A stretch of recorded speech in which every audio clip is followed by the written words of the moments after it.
క్రైస్తవ మతాన్ని భ్రష్టు పట్టిస్తున్నది క్రిస్టియన్లే first. I love you Jesus, happy birthday Jesus. ఎన్ని ప్రతిసారి ట్రోల్స్ అయ్యేది క్రిస్టియన్లే. యేసు నామంలో పరలోక బంగారంలో నుంచి ఒక తులం గొలుసు రోడ్డు మీద పడును గాక అని ప్రార్థన చేసుకున్నా. 4 గంటలకు అడిగిన 7 గంటలకు ఉప్పల రింగ్ రోడ్ కాడ దొరికిందండి.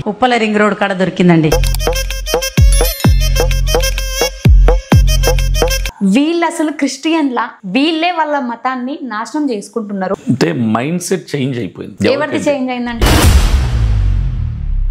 క్రైస్తవుల్ని ఈ రోజు శత్రువులుగా చిత్రీకరించే ప్రయత్నం చేస్తున్నారు. అట్లా అనడానికి ఒక లీనియన్స్ ఇచ్చింది ఎవరు? ఈయన ఫోటో పెడితే చాలు ఫస్ట్ క్రిస్టియానిటీని దూషించే మాటలు మాత్రమే గుర్తొస్తాయి. అదెవరు అంటే రాధా మనోహర్. అవును, అందులో బైబుల్ని పట్టుకొని బొకడ బైబుల్ అనడం కావచ్చు.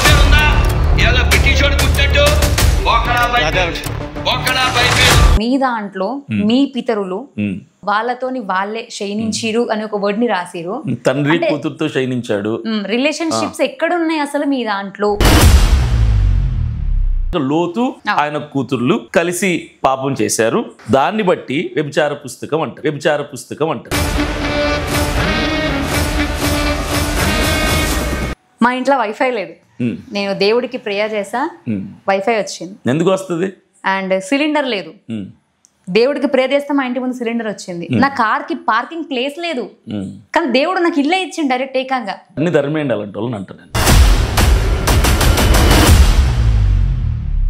మరి ఒక క్రిస్టియన్ ఇట్లా దేవుని నామానికి అవమానం కలిగించేలా చేస్తున్నప్పుడు, దేవుణ్ణి అడ్డు పెట్టుకొని దేవుణ్ణి దూషిస్తున్నప్పుడు మీరు ఎందుకు మాట్లాడలేదు? జూబ్లీ హిల్స్ నుంచి పోటీ చేస్తున్నారు. దేనికోసం పోటీ చేస్తున్నారు? గెలవటానికి. మీరు ఒకవేళ గెలిస్తే న్యాయం చేసేటప్పుడు ఒకవేళ వాళ్ళు ఒప్పుకుంటే అప్పుడు మీకు క్షమించే తత్వం వస్తుందా, లేకపోతే మీరున్న హోదాకి వాల్యూ ఇస్తారా? నా వయసు అయిపోయేవారు పరిగెట్టి నా బిడ్డల పేరుతో ఆస్తులు సంపాదించాల్సిన అవసరం, నాకు సొంత ఇల్లు ఉండాలనే ఆశ లేదు. నాది ఒక different kind of mind set అండి. మరి పదవి మీద ఆశ ఎందుకండి? క్రైస్తవుడు ఎదుర్కొంటున్నటువంటి అన్యాయానికి, నష్టానికి నిలబడి మాట్లాడుతుంటే కుక్కను చూసినట్టు చూస్తున్నారు. క్రైస్తవులు ఎదుర్కొంటురా, హిందువులు ఎదుర్కోవట్లేదంటారు. వాళ్ళని కించపరచడానికి నేను అడగట్లేను, కానీ టచ్ అనగానే కాళ్ళు వస్తాయా, టచ్ అనగానే కిడ్నీలో పేగులు పడిపోతాయా? అసలు ఎవరు ఈ టచ్ అని దేవుని నామాన్ని ఎల్లగొడుతున్నా అని చెప్పడానికి మనుషులు ఎవరు అసలు? యాక్సిడెంట్ అయిన కంటే పగల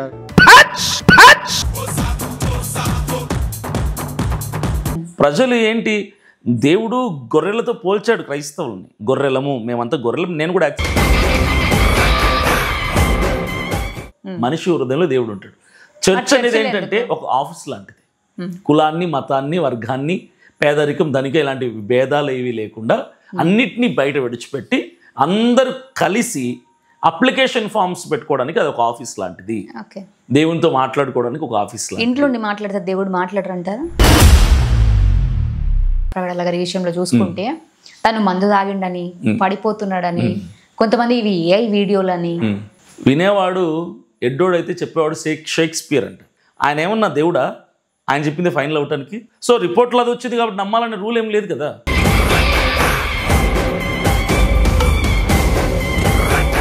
మరి అట్లాంటప్పుడు మరి మీరు కూడా తనలాగానే ఒకవేళ మీ మీద కక్ష కట్టి ఈయన మొత్తం ఈయన గెలిచిండు కదా, అందరినీ మార్చేస్తాడేమో అని మీ మీద ఎవరైనా అటాక్స్ చేపిస్తే, ఏదైనా అయితే పరలోకానికి వెళ్తారా, నరకానికి వెళ్తారా? క్రిస్టియన్లు అంటే ఏం చెప్తారు? పోనీ మీరే చెప్పండి, మీరు పరలోకానికి వెళ్తారా, నరకానికి వెళ్తారా? ఖచ్చితంగా పరలోకానికి వెళ్తానని అనుకుంటున్నాను. ఎప్పుడైతే బాప్తిసం తీసుకున్నారో అప్పటి నుంచి ఒక అబద్ధం ఆడలేదు, ఒకరిని మోహపు చూపుతో చూడలేదు, నరదృష్టి అని చాలా మాట్లాడతారు కదా బైబిల్లో. సో అట్లాంటివి ఏవి చేయలేదు అంటారా అసలు మీరు? నేను 16 సంవత్సరాల వయసులో బాప్తిసం తీసుకున్నాను. పాపాలన్నీ బాప్తిసం తీసుకున్న తర్వాత చేశాను. డ్రగ్స్, కొకైన్, హెరాయిన్, గంజాయి, మందు, స్మోకింగ్, హుక్కాబార్, అమ్మాయిలతో తిరగటం, ఇవన్నీ బాప్తిసం తీసుకున్న తర్వాత. హీరో కూడా బాప్తిసం తీసుకున్నాక అయ్యారా? హీరో కూడా బాప్తిసం తీసుకున్నాక అన్ని బాప్తిసం తర్వాత చేశాను.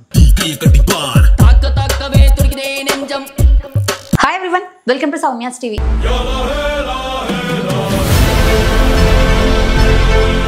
ఫస్ట్ టైం మీ అందరి ముందుకి ఒక పాస్టర్ గారిని కూడా నేను తీసుకురావడం జరిగింది. మీ అందరికీ ఆల్రెడీ పరిచయం ఉన్న పాస్టరే. నమస్తే పాస్టర్ గారు. నమస్తే అండి. ఒకప్పుడు క్రిస్టియన్ అంటే చేతులెత్తి ముక్కుతుండే, అరే వాళ్ళు మంచోళ్ళు, వేరే వాళ్ళ దగ్గరికి పోరు, ఒకరిని దూషించరు అన్న టాక్ ఉండే. ఓకే. కానీ ఇప్పుడు క్రిస్టియన్స్ ని చూసుకుంటే వీళ్ళు అసలు క్రిస్టియన్లా, వీళ్ళే వాళ్ళ మతాన్ని నాశనం చేసుకుంటున్నారు అని మాట్లాడుతున్నారు. ఓకే, మీ ఆన్సర్ ఏందానికి? అంటే మైండ్ సెట్ చేంజ్ అయిపోయింది. ఎవరిది చేంజ్ అయిందంటే ఎవరిది చేంజ్ అయిందంటే చూసే వాళ్ళ దృష్టి మారిపోయింది. క్రైస్తవుల్ని ఈరోజు శత్రువులుగా చిత్రీకరించే ప్రయత్నం చేస్తున్నారు కొంతమంది మతోన్మాదులు. అట్లా అనడానికి ఒక లీనియన్స్ ఇచ్చింది ఎవరు? లీనియన్స్ ఇచ్చింది అనేది పక్కన పెడితే కొంతమంది కొన్ని ఛానల్స్ పెట్టుకొని, ఒక కరుణాకర్ సుగుణ కావచ్చు, లలిత్ కుమార్ కావచ్చు, రాధా మనోహర్ దాస్ కావచ్చు, తర్వాత ex Christian, Telugu ex Christian Praveen కావచ్చు, వీళ్ళందరి మోటో ఏంటంటే క్రైస్తవులు హైందవులకి శత్రువులు అన్నది చిత్రీకరించాలనే ప్రయత్నంలోనే వాళ్ళ ఛానల్స్ని వాళ్ళు స్టార్ట్ చేసుకున్నారు. ఈరోజు సక్సెస్ఫుల్గా వాళ్ళ ఛానల్స్ రన్ అవుతున్నడానికి కారణం ఏంటంటే ఉదయం లేచిన దగ్గర నుంచి పడుకునే వరకు క్రైస్తవుల్ని తిట్టడం, పాస్టర్లను తిట్టడం, పాస్టర్లు మనకు శత్రువులు, పాస్టర్లు ఈ దేశాన్ని వదిలిపెట్టిపోవాలా, క్రైస్తవులు ఈ దేశాన్ని వదిలిపెట్టిపోవాలా, వాళ్ళు పరాయి వాళ్ళు అన్నట్టుగా చిత్రీకరించే ప్రయత్నం చేస్తూ హైందవుల దృష్టిలో క్రైస్తవుల్ని శత్రువుల్ని చేశారు. అందుకు ఈరోజు హైందవులు ఏమంటున్నారంటే క్రైస్తవులు పేరెత్తంగానే వాళ్ళు మంచోళ్ళు కాదు, వాళ్ళు అలాంటోళ్ళు, వాళ్ళు ఇలాంటోళ్ళు, ఇంతకుముందు ఉన్న క్రైస్తవులు మంచోళ్ళు అని ఇలా కొత్తగా ఇలా మాట్లాడడం మొదలుపెట్టారు. దీనికి కారణం ఏమనంటే హైందవులకు మేము పెద్దలుగా వ్యవహరిస్తున్నామని చెప్పుకొని హైందవులు అమాయకులైనటువంటి హైందవ సహోదరుల్ని అడ్డం పెట్టుకొని డబ్బులు దండుకుంటున్నటువంటి హైందవ పెద్దలుగా పిలువబడే ఆ 4-5 మంది వ్యక్తులు ఎవరైతున్నారో వాళ్ళే దీని అంతటికి కారణం అంటాను నేను. క్రిస్టియన్స్ దీనికి కారణమే కాదు, కనీసం అస్సలు ఛాన్స్ లేదు. కాదు. సరే, ఈ క్వశ్చన్ ఇట్లానే పక్కన పెడదాం మనం. పెట్టండి. ఓకే, అంటే మీరు ఇంతకు ముందు ఒక లిస్ట్ చెప్పారు, అందులో ఫస్ట్ ప్లేస్ ఈయన ఫోటో పెడితే చాలు ఫస్ట్ క్రిస్టియానిటీని దూషించే మాటలు మాత్రమే గుర్తొస్తాయి. అదెవరు అంటే రాధా మనోహర్. అవును. అందులో బైబుల్ని పట్టుకొని బొకడ బైబుల్ అనడం కావచ్చు, లేకపోతే ఇంకా కొన్ని క్రిస్టియానిటీని దూషించడం చాలా జరిగింది. అవును. ఇవన్నీ విన్న తర్వాత మీరు స్పందించారు? చాలా గట్టిగా స్పందించాను, చాలా ఘాటుగా కూడా. అంటే తను ఒక మాటలు మాట్లాడారు, మీ దాంట్లో మీ పితరులు వాళ్ళతోని వాళ్ళే శయనించిరు అని ఒక వర్డ్ ని రాసిరు, తండ్రి కూతురుతో శయనించాడు, రిలేషన్షిప్స్ ఎక్కడున్నాయి అసలు మీ దాంట్లో అని ఒక వర్డ్ ని ముందు పెడుతున్నారు. ఇది చాలా మందికి వచ్చిన డౌట్. సో మీరేమంటారు? పాస్టర్ గా మీరు బైబుల్ ఎన్నోసార్లు చదివి ఉంటారు, మీకున్న జ్ఞానం మాకు లేకపోవచ్చు, బట్ మీ ఆన్సర్ కావాలి. ఒకటే సింపుల్గా నేను ఏమని చెప్తానంటే, వాళ్ళు చెప్పేది ఏంటంటే బైబిల్ బూతు పుస్తకం, అవును అన్నాడు, వ్యభిచార పుస్తకం అంటారు. మెయిన్గా వాళ్ళు చెప్పేది అదే. దీనికి రీజన్గా వాళ్ళు చూపించేది ఏంటంటే మొట్టమొదటిగా లోతు ఆయన కూతుర్లు కలిసి పాపం చేశారు, క్షయించారు అని చూపిస్తారు. దాన్ని బట్టి వ్యభిచార పుస్తకం అంటారు, బూతు పుస్తకం అంటారు. దావీదు బెత్సెబాతో పాపం చేసినాడు కాబట్టి దాన్ని బట్టి బూతు పుస్తకం అంటారు. ఇలా మనుషులు చేసిన తప్పులను చూపించి మీరు అన్నట్టు పితరులు అంటారే, అలా మన పూర్వీకులు మన పితరులు ఎవరైతే చేశారో వాటిని పట్టుకొని ఇది బూతు పుస్తకం అనటం ఎంతవరకు సబబు, ఎంతవరకు న్యాయం అని నేను ప్రశ్నిస్తా. నేను ఒకటే అంటాను, చెప్తాను. న్యూస్ పేపర్ ఉంది, న్యూస్ పేపర్ సాక్షి, ఈనాడు, ఏవో న్యూస్ పేపర్స్ చాలా ఉంటాయి.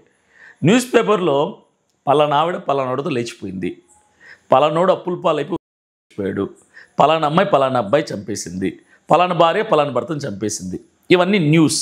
ఇప్పుడు ఆ న్యూస్ పేపరు వ్యభిచార పేపరా, బూత్ పేపరా, దుర్మార్గం పేపరా, మనుషులు పాడు చేసే పేపర్ ఏంటది? News paper. మనుషులు చేసిన తప్పుల్ని, మనుషుల యొక్క వాళ్ళ జీవితాల్లో జరుగుతున్నటువంటి నేరాలని, ఆరోపణల్ని న్యూస్ పేపర్ ద్వారా ప్రజలకు తెలియపరుస్తుంది. ఇప్పుడు ఆ న్యూస్ పేపర్ని మనము తప్పుడు పుస్తకం, తప్పుడు కాగితం అనలేం కదా. వాళ్ళు చేసింది మనకు తెలియటానికి న్యూస్ రాస్తున్నారు అంతే. అంటే మరి మన పితరులు ఈ విషయం చేసింది చెప్పాల్సిన అవసరం ఏముంది? అదే చెప్తున్నా.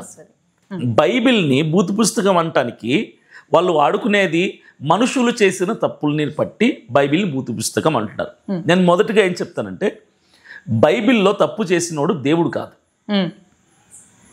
కూతుర్లతో పాపం చేసిన వాడు లోతే కానీ దేవుడు కాదు, పోనీ దేవదూతలు కాదు, మనిషి తప్పు చేశాడు. అది తప్పు కూడా కాదు, దాని సందర్భం వేరే.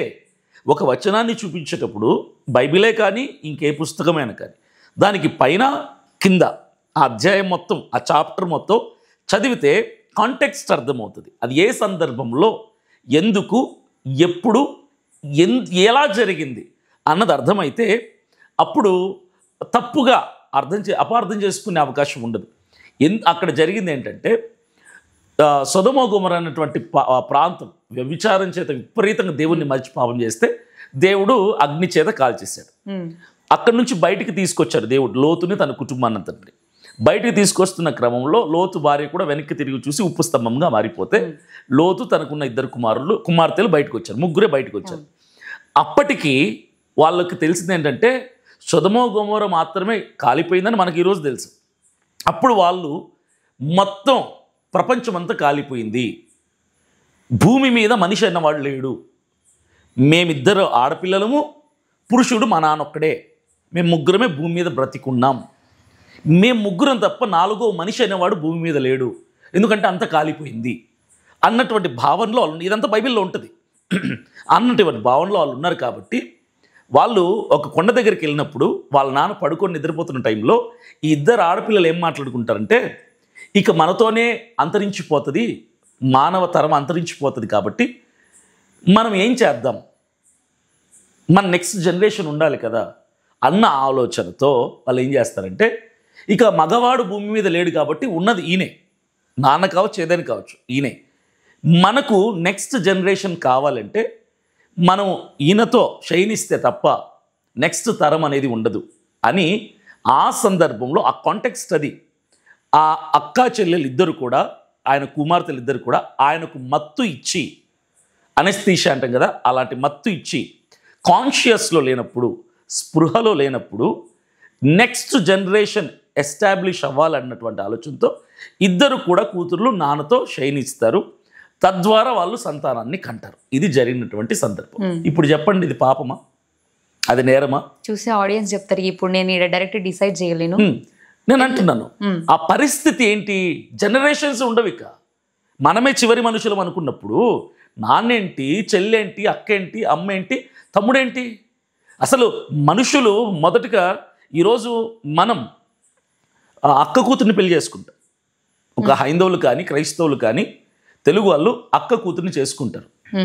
ముస్లిమ్స్ విషయానికి వస్తే వాళ్ళ అక్క కూతుర్ని పెళ్లి చేసుకోరు, అన్న కూతుర్ని చేసుకుంటారు. మనకేమవుతారు అన్న కూతురు, మనం ఏమంటాం, చెల్లి అంటాం. ఓకే, అన్న కూతుర్ని చెల్లి అంటాం. వాళ్ళు అన్న కూతుర్ని పెళ్లి చేసుకుంటారు. ఓకే, మన మన మన ఫ్యామిలీస్లో అక్క కూతుర్ని మ్యారేజ్ చేసుకుంటాం, ఎందుకంటే మేనకోడలు అవుతుంది కాబట్టి. ఓకే, అన్న కూతుర్ని చేసుకోరు, అన్న కూతురు కూతురు అవుతుంది. వాళ్ళు కూతురు వరుస అయ్యే అమ్మాయిని పెళ్లి చేసుకుంటారు, అది వాళ్ళ ఆచారం. ఇప్పుడు అక్కడ ఆయన లోతు తన కుమార్తెలతో ఆయన పాపం చేయలా, వాళ్ళు చేశారు, సుఖం కోసం చేయలా, కోరిక తీర్చుకోవడం కోసం చేయలా, లేదంటే ఇంకొక డబ్బు కోసమో ధనం కోసమో చేయలా. ఆ సందర్భం వేరు. పోనీ ఇది తప్పే అనుకుంటే కూడా అది దేవుడు ఎందుకు రాయించాడు ఆ సందర్భాన్ని అంటే, ఆ పరిస్థితిని మనకి ఎక్స్ప్లెయిన్ చేయడం దేవుడు రాయించాడు. అంతే తప్ప అలా చూసి మీరు కూడా అలా చేయండి అని ఎక్కడ చెప్పలేదే. బూతు పుస్తకం అని మీరు ఎప్పుడు కన్ఫర్మ్ చేయాలి అంటే, లోతుని తన కూతుర్లు చేసినటువంటి ఆ తప్పు అనుకుంటే, ఆ తప్పుని ఇన్స్పిరేషన్గా, ఇన్ఫ్లుయెన్స్గా తీసుకొని మిగిలిన క్రైస్తవులు కూడా అలాగే చేస్తే, చూసారా బైబిల్ను చూసి ఇలా పాడైపోతున్నారు సమాజం అని అన్నారు. ఎవరన్నా అలా చేశారు ఇప్పుడు వరకు? ఎవరు ఇన్స్పిరేషన్ తీసుకోలేదు కదా. నా ఇన్స్పిరేషన్ లోతు కూతురు అని ఎవడన్నా అన్నాడా? మీరు అన్న పాయింట్ కరెక్టే. బైబిల్ అంటే పరిశుద్ధ గ్రంథము. మరి ఈ పరిశుద్ధ గ్రంథంలో ఇలాంటి ఒక టాపిక్ ని ఎందుకు రాయాలనుకున్నారు అనే డౌట్ కూడా వస్తుంది. నేను ఒకటి చెప్తాను, నేనున్నాను, నాకు ఒక కొడుకు ఉన్నాడు అనుకోండి, నా కొడుకు తప్పు చేశాడు, నేనేం చేస్తాను? వీధిలోకి వచ్చి చెప్తానా? ఖండిస్తారు. నా ఫ్యామిలీ మెంబర్స్ అందరినీ పిలిపించి చెప్తానా? చెప్పను కదా. నా భార్యతో లేదా నా ఇంట్లో ఉన్న నా ఇంకొక కూతురో ఇంకొక కొడుకుతో చెప్పుకుంటా అంతే. మరి మందలించడం, కొట్టడం, తిట్టడం ఇంట్లో జరిగిపోద్ది. బైబిల్లో ఉన్న యేసుక్రీస్తు ప్రభువుల వారు కూడా, దేవుడు కూడా పరిశుద్ధ బైబిల్ గ్రంథంలో ఎందుకు మనుషుల తప్పుల్ని రాయించాడంటే ఇలా ఉండద్దు అని చెప్పడానికి. మరి పాత నిబంధనాన్ని కొట్టేస్తూ కొత్త నిబంధన ఎందుకు రాయాల్సి వచ్చింది? పాత నిబంధన కొట్టేస్తూ కాదండి, అంటే పాత నిబంధన కొత్త నిబంధనకి సాదృశ్యం, ఒక నీడ లాంటిది, ఛాయ లాంటిది. కానీ కొత్త నిబంధనలో ఇట్లాంటి టాపిక్స్ లేవు. ఇలాంటి టాపిక్స్ లేవంటే ప్రతి చోట ఉండాల్సిన అవసరం లేదు కదా. అంటే కొత్త నిబంధన రెండు ఫాలో కావాలి. యేసుక్రీస్తు మాట్లాడాడు ఈ లోకానికి వచ్చినప్పుడు, నేను ధర్మశాస్త్రాన్ని నెరవేర్చడానికి వచ్చాను తప్ప కొట్టివేయటానికి రాలేదంటాడు. సో ఆయన చెప్పిన మాటని మనం ఫాలో అవుతే ఈరోజు 2 books, new and old testaments రెండింటినీ మనం ఫాలో అవ్వాల్సినటువంటి అవసరత ఉంది. దేవుడు చెడును రాయించాడు, మంచిని రాయించాడు. దేవుడు స్వార్థపరుడు కాదు కాబట్టి మంచిని రాయించిన దేవుడు మనుషులు చేసిన తప్పుల్ని రాయించాడు. మనుషులు చేసిన మంచిని రాయించిన దేవుడు మనుషులు చేసిన పొరపాట్లను రాయించాడు. మనిషి మంచి చేసినప్పుడు పొగిడిన దేవుడు మనిషి తప్పు చేసినప్పుడు శిక్షించడం కూడా ఎలా రాయించాడు. అందుకే దేవుడు మంచోడయ్యాడు. అందుకే అది పరిశుద్ధ బైబిల్ గ్రంథం అయింది. Okay, done. సో ఈ రోజుల్లో మీరు సోషల్ మీడియా ఫాలో అవుతారా? ఇన్స్టాగ్రామ్ బాగా ఫాలో అవుతారు. మా ఇంట్లో వైఫై లేదు. నేను దేవుడికి ప్రేయర్ చేసా, వైఫై వచ్చింది. ఎందుకు వస్తుంది? అండ్ సిలిండర్ లేదు. దేవుడికి ప్రేయర్ చేస్తే మా ఇంటి ముందు సిలిండర్ వచ్చింది. నా కార్కి పార్కింగ్ ప్లేస్ లేదు, కానీ దేవుడు నాకు ఇల్లే ఇచ్చింది డైరెక్ట్ ఏకంగా. ఇట్లాంటివన్నీ నమ్మాలా వద్దా? అస్సలు నమ్మొద్దు. తన్ని ధర్మేండి అలాంటి వాళ్ళని అంట నేను. మరి మీరు వీటిపైన స్పందించినా? ఒక క్రిస్టియన్ అంటే ఈ మధ్యకాలంలో చూశాను, కానీ నేను స్పందించలేదండి. ఎందుకంటే దాన్ని తప్పని నాకు తెలుసు. కానీ నేను ఇప్పుడు దాని మీద స్పందించాను అనుకోండి, నా వీడియోలు పెట్టి 10 మంది ఇంకా నెగిటివ్గా తప్పుగా మాట్లాడే అవకాశం ఎక్కువ ఉంటుంది. కాబట్టి నేను వాటిని సపోర్ట్ అయితే చేయను, ఎంకరేజ్ చేయను. నా గురించి మ్యాక్సిమం అందరికీ తెలుసు. అభినయ దర్శన్ ఇలాంటి వాటిని ప్రోత్సహించరు అని అందరికీ తెలుసు. ఓకే, ఇప్పుడు ఒక గుడి ఉంది, కూల్ చేశారు, మీరు అక్కడికి వెళ్ళి మాట్లాడతారు? తప్పకుండా మాట్లాడతాను. మరి ఒక క్రిస్టియన్ ఇట్లా దేవుని నామానికి అవమానం కలిగించేలా చేస్తున్నప్పుడు, దేవుణ్ణి అడ్డు పెట్టుకొని దేవుణ్ణి దూషిస్తున్నప్పుడు మీరు ఎందుకు మాట్లాడలేదు అనేది నా క్వశ్చన్. అంటే వాళ్ళు ఎవరో ఏమో అనుకుంటారు అని మీరు ఎందుకు ఆలోచించాలి? ఖచ్చితంగా మాట్లాడతాను. అంటే నేను ఈ మధ్యకాలంలో నిర్ణయించుకుంది ఏంటంటే, ఒక పై స్థానానికి వెళ్తున్నాం, గొప్ప స్థానానికి వెళ్తున్నాం. దేవుడు ఒక గొప్ప స్థానాన్ని ఇచ్చాడు ఈ రోజున. నేను ఎవరిని విమర్శించుకోదలుచుకోలేదు. ఒక హైందవుల్ని కానీ, ముస్లింలను కానీ, నా క్రైస్తవంలో ఉన్న తప్పులు చేస్తున్న వాళ్ళని కానీ విమర్శించకుండా నా పోరాటం, నా ప్రయత్నం ఏంటి దాని మీద ఫోకస్ పెట్టి ముందుకెళ్తున్నా. క్రిటిసైజింగ్ అన్నదాన్ని విడిచిపెట్టాను పూర్తిగా. జూబ్లీ హిల్స్ నుంచి పోటీ చేస్తున్నారు. అవును. దేనికోసం పోటీ చేస్తున్నారు? గెలవటానికి. అందరూ గెలవటానికే చేస్తారు, కానీ మీరు స్పెషల్గా ఒక రీజన్ ఉంటుంది. ఇప్పుడు కాంగ్రెస్ వచ్చే ముందు నేను 6 గ్యారంటీలు ఇచ్చిన పక్కా నెరవేరుస్తా అని చెప్తారు. అట్లా మీరేమున్నాయి? మీ మేనిఫెస్టో ఏంటి? నా మేనిఫెస్టో ఒకటే, గతంలో రాజకీయ నాయకులు చేసిన పనికిమాలిన పనులు నేను చేయను.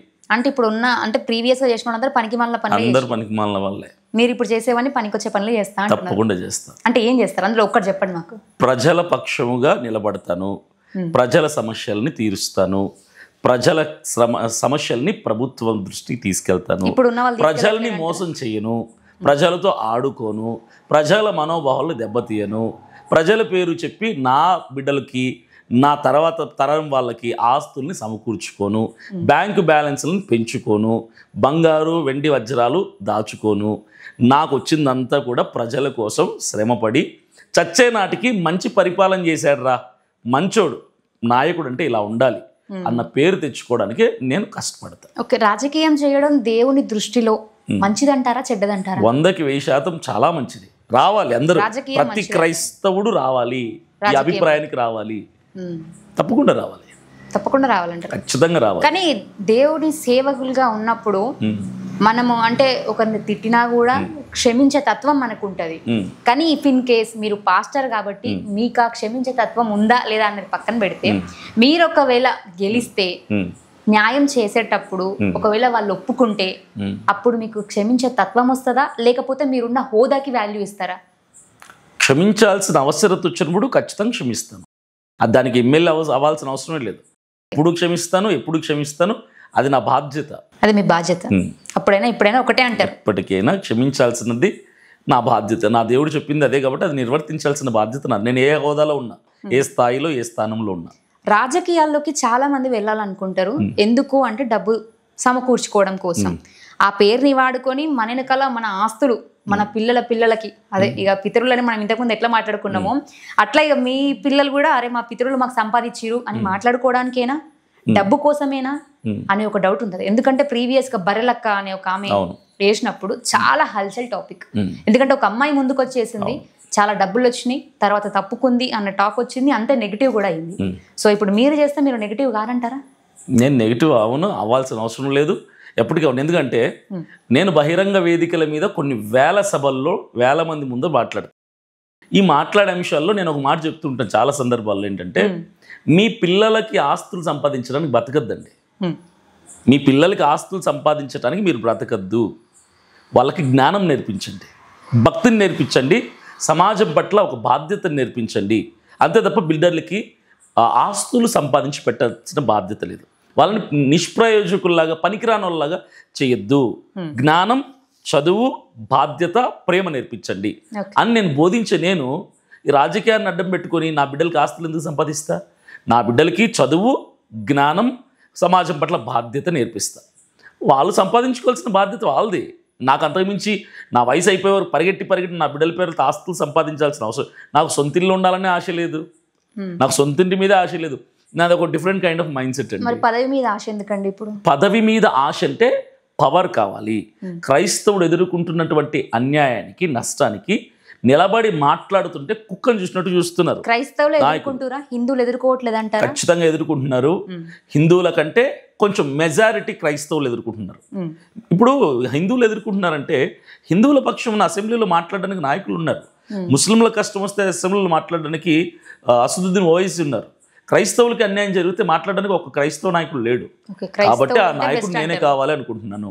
అసెంబ్లీకి నేనే వెళ్ళాలి అనుకుంటున్నాను. నాలాంటి వాళ్ళు చాలా మంది రావాలి అనుకుంటున్నాను. డబ్బుల కోసం ఇదంతా కాదు. నాకు డబ్బు మీద ఆశే లేదు. ఉన్నది ఊడగొట్టుకునే రకమే తప్ప దాచుకొని అది నేను చచ్చిపోయిన తర్వాత ఎవడు అనుభవిస్తా అంటే నేను అసలు ఒప్పుకునేవాడిని కాదు. క్రైస్తవులకి వ్యతిరేకంగా ఏది చేయనప్పుడు మరి సపరేట్ గా మీరు క్రిస్టియన్స్ కి ఫ్రీడమ్ కావాలి అని ఎందుకు అనుకుంటున్నారు? క్రిస్టియన్స్ కి ఫ్రీడమ్ వద్దు. క్రిస్టియన్స్ కి అన్యాయం జరిగినప్పుడు మాట్లాడే గొంతు కావాలంటున్నా. వీళ్ళు మాట్లాడారంటారా? ఇప్పుడున్న మాట్లాడరు. అన్యాయం నేను అదే అంటున్నా.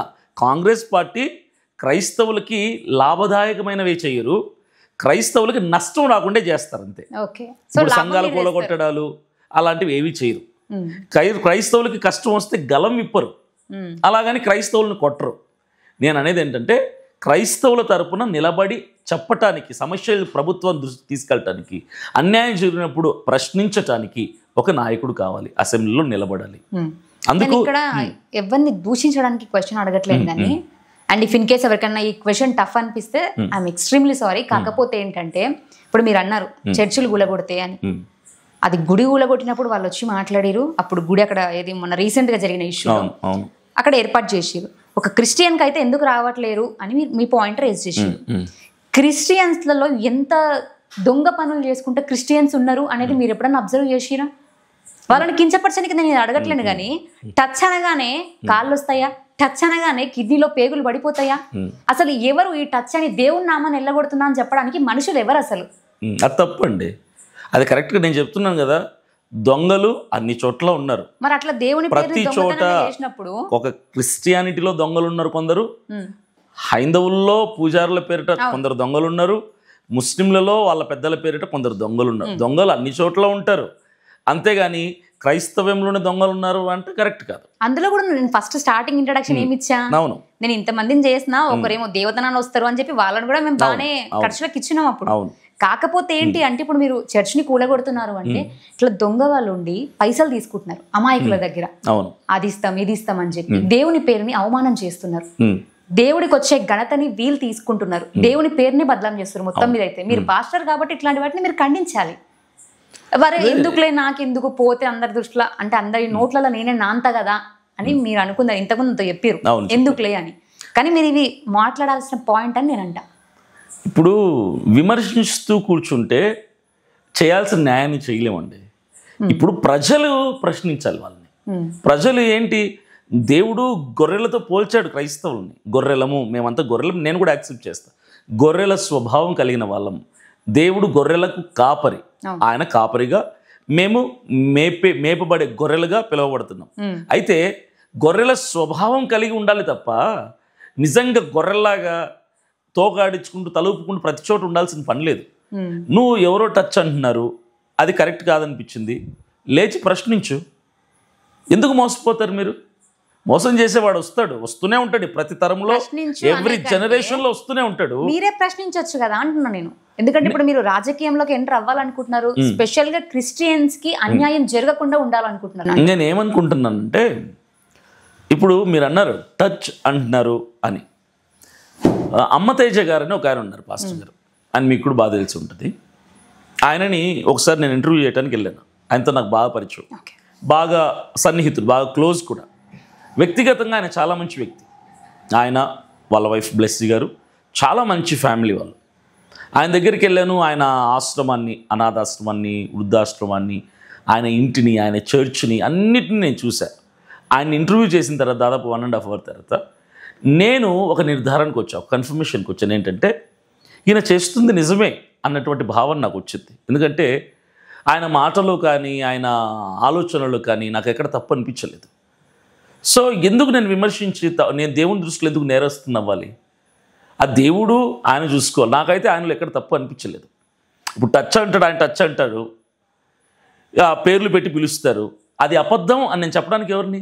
నాకు తెలియదు అబద్ధమా నిజమా. మానవుండు ఏ పాటి వాడు అని చెప్పి దేవుని బైబిల్ అని రాశారు. అవును, ఏదైనా కూడా దేవుని నామాన మాత్రమే వెళ్ళగొడతామన్నారు.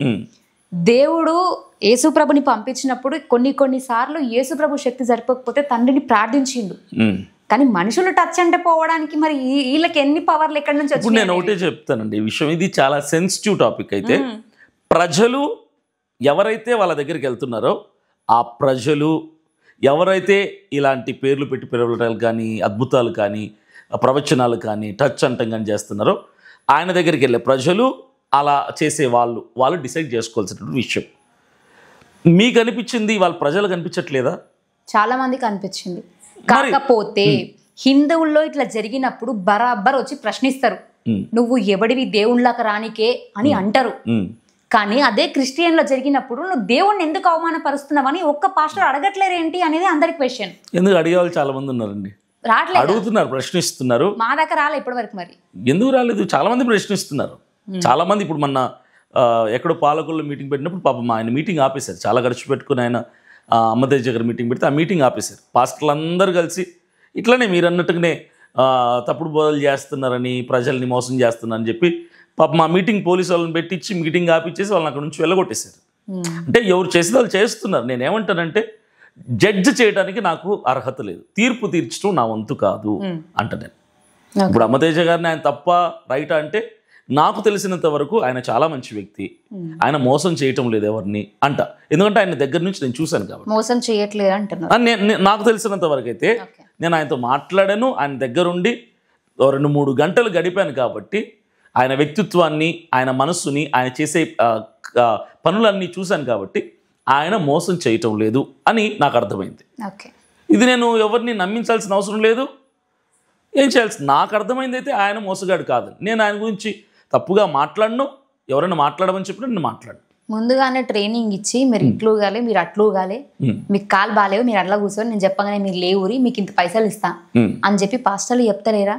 క్రైస్తవ మతాన్ని భ్రష్టు పట్టిస్తున్నది క్రిస్టియన్లే ఫస్ట్. ఎందుకు ఈ మాట అంటున్నా అంటే మీకు తెలుసు, చాలా మీరు చూసుంటారు, సోషల్ మీడియా ఫాలో అవుతారు కాబట్టి, ఎన్ని ప్రతిసారి ట్రోల్స్ అయ్యేది క్రిస్టియన్లే. ఎందుకు దేవుని పేరుని అంత బదలం చేయాలి? మరి దేవుడు ఇప్పుడు చూసి ఏడవడంటారా? ఖచ్చితంగా అదే నేను చెప్తున్నాను. ఎవరు నిజంగా యథార్థంగా వాక్యం చెప్పి స్వస్థతలు అద్భుతాలు చేస్తున్నారు, ఎవరు దేవుని పేరిట మోసం చేస్తున్నారు అన్నది మనం ఫైనలైజ్ చేయలేం, మనం తేల్చి చెప్పలేం. అది దేవుడు చూసుకుంటాడు. మోసం చేసే ప్రతి ఒక్కడు దేవుడికి అకౌంటబుల్, ఆన్సరబుల్, లెక్క చెప్పుకోవాల్సిందే. ఈ మనుషుల దగ్గర తప్పించుకోవచ్చు కానీ దేవుడి దగ్గర తప్పించుకోవచ్చు. కానీ తప్పుని ఖండించాల్సిన అవసరం కూడా అంతే ఉంది కదా ఒక పాస్టర్గా మీకు. అందుకే చెప్తున్నాను, నేను దగ్గరగా చూసిన, నేను అమ్మతేజ గారిని విమర్శించిన వాళ్ళలో ఫస్ట్ వ్యక్తి నేనే. ఎప్పుడు ఒక 1 year బ్యాక్ ఆయన గురించి విమర్శించి ఆయన చేసే తప్పని, మోసాలని, ప్రజలు వెళ్ళొద్దని చెప్పి ఆయన్ని క్రిటిసైజ్ చేసిన మొట్టమొదటి వ్యక్తి నేనే. అయితే ఆయనతో నేరుగా వెళ్ళి మాట్లాడిన తర్వాత ఆయన ఉన్నటువంటి ప్లేస్, ఆ రెసిడెన్స్ అంతా చూసిన తర్వాత నా మైండ్ సెట్ మార్చుకోవాల్సి వచ్చింది. నాకు అనిపించింది, ఈయన మోసగాడు కాదు అని నాకు అనిపించింది. కాబట్టి నా ఒపీనియన్ చేంజ్ చేసుకున్నాను. ఇప్పుడు ఆయన ఏంటి అనేది ఇంకా తెలిసినవాడు దేవుడే. దేవుడిని వదిలేసాను నేను. దేవుడు నిర్ణయిస్తాడు. దేవుడు ఎవరిని విడిచిపెట్టాడండి. హైందవుల్లో దొంగ భావాలు ఉన్నారు, క్రైస్తవుల్లో దొంగ పాస్టర్లు ఉన్నారు. దేవుడు విడిచిపెట్టడు. తప్పు చేసే ఏ పాస్టర్ని, వ్యాపారంగా క్రైస్తవ్యాన్ని మారుస్తున్న ఏ పాస్టర్ని దేవుడు విడిచిపెట్టడు. ఖచ్చితంగా దేవుడు చూసుకుంటాడు. ప్రజలకు అర్థమైతే, మీకు జ్ఞానం ఉంది కదా, మీకు అర్థమైతే ప్రశ్నించండి, కాలరు పట్టుకోండి, నిలదీయండి, సంఘానికి మూతయించండి. నేను అదే చెప్తా. ప్రజలు అప్పుడు చర్చిలను కూలగొట్టినా ఏం కాదా? ఇప్పుడు చెప్పండి. చర్చి జోలికి వెళ్ళకూడదు. నేను అంటున్నా, మనిషి తప్పు చేస్తే దేవుడు ఎందుకు ఉంటాడు? ఇట్లా దేవుని పేరుని బదలం చేసే చర్చిలా దేవుడు ఉంటారంటారా? చర్చిలో దేవుడు ఉండడు అసలు కదా. చర్చిలో అసలు దేవుడే ఉండడు. చర్చి కూలగొడితే మరి ఏమైంది? ఇప్పుడు ఒకటండి, అనవసరంగా పెట్టి చందాలు వసూలు చేసుడు తప్ప ఏం లేదు. ఇప్పుడు నేను ఒకటి చెప్తున్నాను, చర్చిలో దేవుడు ఉండడు. ఫస్ట్ పాయింట్ ఏంటంటే చర్చిలో దేవుడు ఉండడు, హృదయంలో దేవుడు ఉంటాడు. మనిషి హృదయంలో దేవుడు ఉంటాడు. చర్చ్ అనేది ఏంటంటే ఒక ఆఫీస్ లాంటిది. కులాన్ని, మతాన్ని, వర్గాన్ని, పేదరికం, ధనిక ఇలాంటి భేదాలు ఏవి లేకుండా అన్నిటినీ బయట విడిచిపెట్టి అందరూ కలిసి అప్లికేషన్ ఫామ్స్ పెట్టుకోవడానికి అది ఒక ఆఫీస్ లాంటిది. దేవునితో మాట్లాడుకోవడానికి ఒక ఆఫీస్ లాంటిది. ఇంట్లో మాట్లాడతారు, దేవుడు మాట్లాడరంటారా? ఖచ్చితంగా మాట్లాడతారు. కరోనా వచ్చింది. కరోనా వచ్చినప్పుడు చర్చిలు మూసేశారు, అన్ని మూసేశారు. అప్పుడు ఎక్కడ జరిగింది ఆరాధన? ప్రతి ఇల్లు చర్చ్ అయింది, ప్రతి ఇల్లు ఒక దేవాలయం. బోధించే ప్రబోధకుడు ఉండడు కదా, బోధకుడు ఉండడు కదా. ఈ మధ్య ఆన్లైన్లలో వింటున్నారు కదా. ఆన్లైన్లో ఇప్పుడు మనం ఉన్నామండి, ఇంట్లో ఉండి జొమాటోలో ఆర్డర్ పెట్టుకొని, స్విగ్గీలో ఆర్డర్ పెట్టుకొని బిర్యానీ ఇంటికి తెప్పించుకోవచ్చు.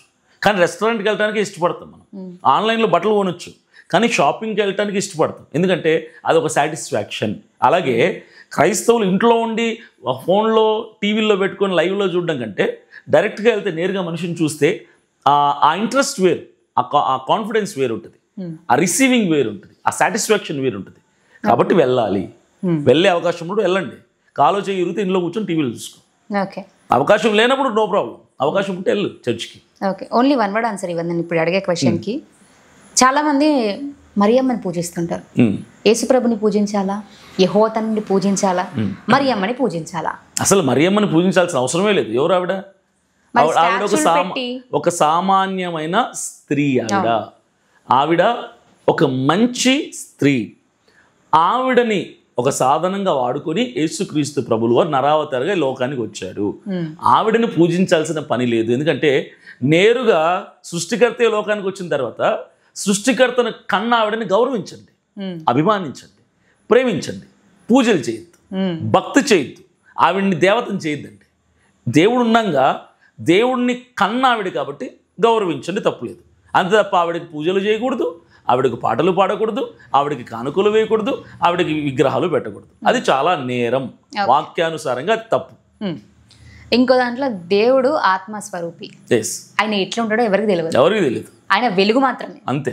కానీ ఈ వెలుగుని చిత్రపటాల మీద చిత్రీకరించి ఒక స్టాచ్యూలు చేసి ఈస్టర్, గుడ్ ఫ్రైడే ఈ ఫెస్టివల్ చేసుకున్నప్పుడు రీసెంట్ గా నేను చూసిన ఇన్స్టాగ్రామ్ లో మస్తు వైరల్ అయింది. ఇట్లా పాడే మోసుకుంటూ తీసుకుపోతున్నారు. తప్పది. అసలు ఏం క్రైస్తవ్యం ఇది? ఒకటే చెప్తున్నాను నేను, ఇలాంటి మూర్ఖులు ప్రతి మతంలో ఉన్నట్టే క్రైస్తవ్యంలో కూడా ఉన్నారు. వీళ్ళని ఏం చేయాలంటే సిలువకి వీళ్ళనేసి కొట్టాలి మిగులు పెట్టి. ఎందుకంటే అజ్ఞానం ఎక్కడా ప్రదర్శిస్తున్నారంటే చివరికి ప్యాషన్ ఆఫ్ ది క్రైస్ట్ అనే ఒక సినిమాలో యేసు ప్రభు క్యారెక్టర్ చేసినటువంటి ఒక హీరో. ఆయన చాలా సినిమాల్లో హీరోగా చేశాడు. ప్యాషన్ ఆఫ్ ది క్రైస్ట్లో కూడా హీరో చేశాడు. ఆయన ఫోటో పెట్టుకుని ఈయన యేసుప్రభు అంటున్నారు. ఆయన యేసుప్రభు కాదు, యేసుప్రభు క్యారెక్టర్ చేశాడు అంతే. యేసుప్రభుని ఇంతవరకు ఎవ్వరు చూడలేదు. నేనైతే నా ఇంట్లో యేసుప్రభు ఫోటో పెట్టుకోనండి.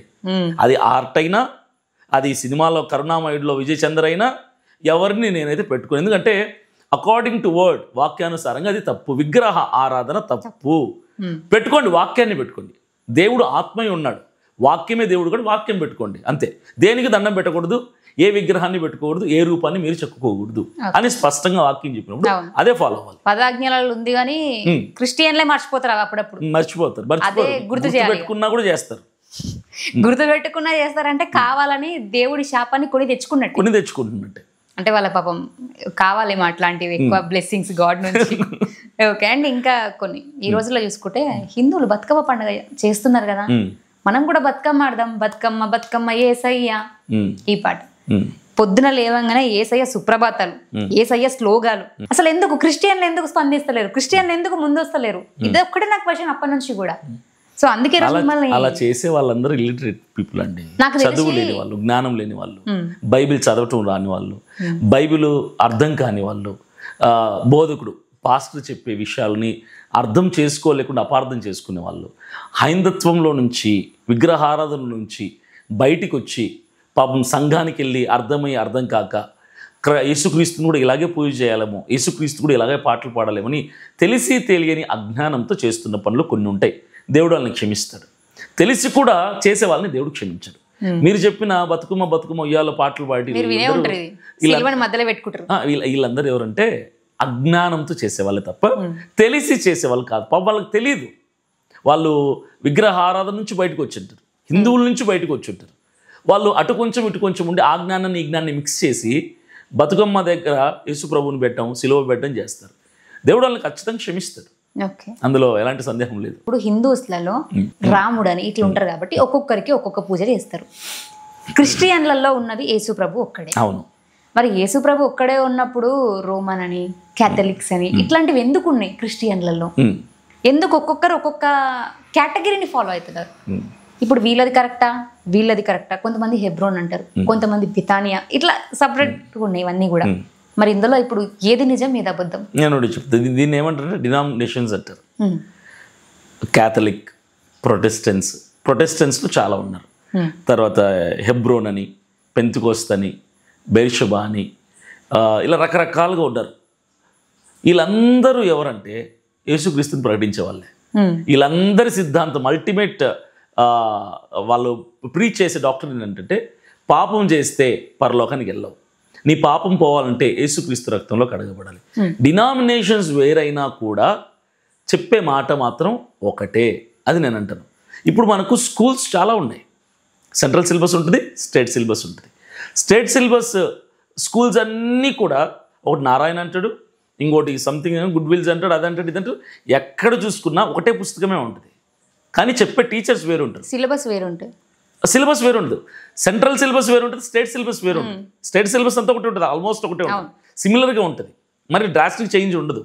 వీళ్ళంతా కూడా టీచర్స్ వేరు, స్కూల్స్ వేరు, పేర్లు వేరు, కానీ వీళ్ళందరూ టీచ్ చేసేది ఏంటి?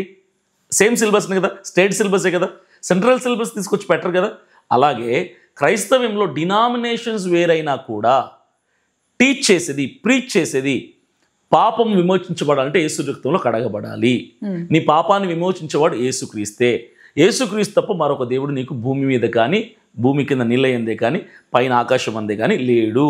ఆయన ద్వారా మాత్రమే తండ్రి వద్దకు చేరుకోగలుగుతాం. ఇదే కాన్సెప్ట్ని ప్రతి డినామినేషన్ చెప్తున్నారు. అండ్ ప్రవీణ్ ప్రవీణ గారి విషయంలో చూసుకుంటే తను మందు తాగిండని, పడిపోతున్నాడని, కొంతమంది ఇవి ఏఐ వీడియోలని, కావాలని ఒక మంచి పాస్టర్ పైన నింద వేస్తున్నారని చెప్పి మాట్లాడారు. మాకంటే ఎక్కువ మీరు వాళ్ళతో ఉన్నవాళ్ళు కాబట్టి మీరేమంటారు అసలు? అంటే తాగిండు అంటే నమ్ముతారా? ఆయన తాగడు, ఆయనకు అలవాట్లేదు. గతంలో ఇప్పుడు ఏమంటారండి, వినేవాడు ఎడ్డోడైతే చెప్పేవాడు షేక్స్పియర్ అంట. అట్లా క్రైస్తవుల్ని నిజంగా గొర్రెలను చేసే ప్రయత్నం చేసి డాక్టర్ ఇప్పుడు ఆల్కహాల్ ఉందంటాడు, కొకైన్ ఉందంటాడు, హెరాయిన్ కూడా ఉందంటాడు. నమ్మేయాలి మనం ఇప్పుడు అంతే. ఎందుకంటే ఆయన డాక్టర్ కాబట్టి, పోస్ట్ మార్టం చేసింది ఆయనే కాబట్టి, ఆయన చెప్పింది మనం నమ్మేయాల్సిందే. నేనేమంటానంటే ఆయన ఏమన్నా దేవుడా?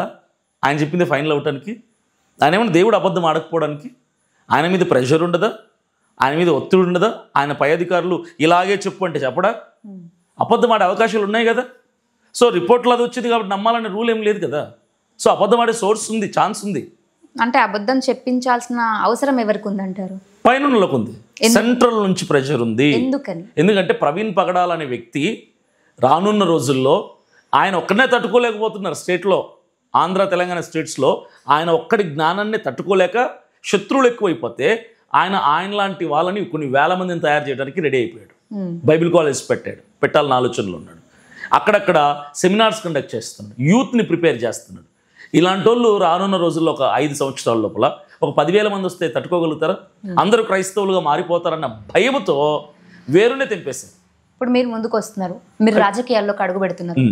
ఆబ్వియస్లీ ఒక క్రిస్టియన్ నిలబడుతున్నాడు అంటే క్రిస్టియన్స్ ఓట్స్ అన్ని పడే ఛాన్స్ ఉంటుంది, ఎందుకంటే మీరు క్రిస్టియన్ కాబట్టి. ఓకే, మరి అట్లాంటప్పుడు మరి మీరు కూడా తనలాగానే ఒకవేళ మీ మీద కక్ష కట్టి ఈయన మొత్తం ఈయన గెలిచిండు కదా, అందరినీ మార్చేస్తాడేమో అని మీ మీద ఎవరైనా అటాక్స్ చేపిస్తే? ఇప్పుడు ఒకటండి, మామూలుగా చచ్చిపోయామనుకోండి, చచ్చిపోతాం ఆ రోజు, నన్ను ఎవరు మాట్లాడుకోరు.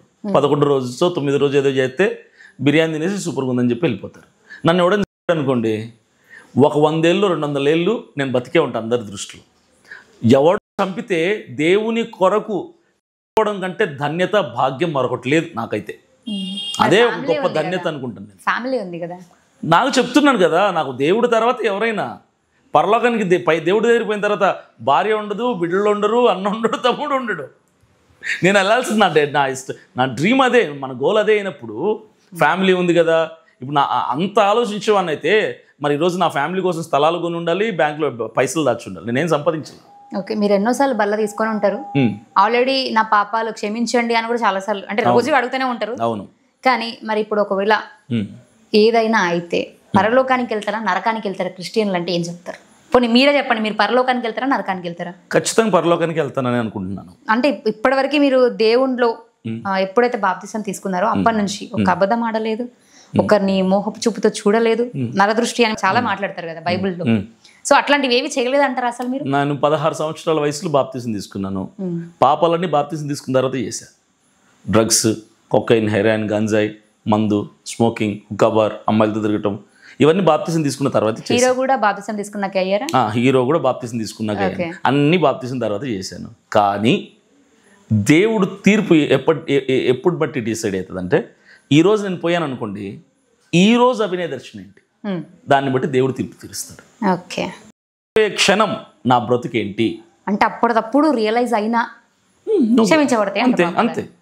అట్లాంటి రోజు మేము పాపాలు చేస్తాం, క్షణంకి ఒకసారి దేవుడు నన్ను క్షమించని అడుగుతాం. క్షమించు అన్న తర్వాత చచ్చిపోతే పర్లా, క్షమించు అని చచ్చిపోతే పర్లా, క్షమించు అన్నాక మరలా పాపం చేసేటప్పుడు చచ్చిపోతే కదా ప్రాబ్లం. ఇప్పుడు మన ప్రాబ్లం ఏంటంటే ఎప్పుడు పోతామని తెలియదు కదా. ఎప్పుడు పోతామని తెలిస్తే ఇప్పుడు నేను 2052లో పొద్దున్న 10 గంటలకు పోతాను అనుకోండి, 9:55 నన్ను క్షమించి ప్రభాని ప్రార్థన చేసుకుంటాను. మనకు తెలియదు కదా మనం ఎక్స్పైరీ డేట్ ఎప్పుడో.